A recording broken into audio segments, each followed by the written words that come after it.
ಶ್ರೀ ರಾಘವೇಂದ್ರ ಸ್ವಾಮಿಗಳ ಪವಾಡ. ಒಮ್ಮೆ ಒಬ್ಬ ಬಡ ಬ್ರಾಹ್ಮಣನು ತನ್ನ ಕುಟುಂಬದೊಂದಿಗೆ ಭಾರೀ ಕಷ್ಟದಲ್ಲಿ ಜೀವನ ನಡೆಸುತ್ತಿದ್ದ.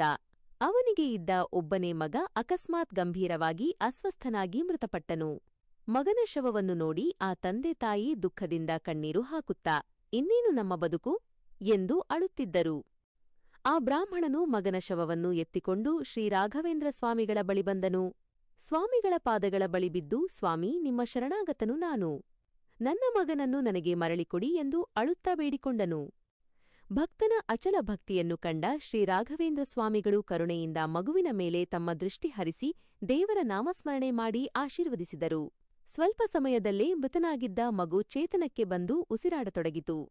ಮಗ ಮತ್ತೆ ಜೀವಂತನಾದುದನ್ನು ಕಂಡ ಜನರು ಆಶ್ಚರ್ಯದಿಂದ ರಾಘವೇಂದ್ರ, ರಾಘವೇಂದ್ರ ಎಂದು ಜೈಕಾರ ಹಾಕಿದರು. ಆ ದಿನದಿಂದ ಶ್ರೀ ರಾಘವೇಂದ್ರ ಸ್ವಾಮಿಗಳು ಭಕ್ತರ ಪಾಲಿನ ಕಲ್ಪ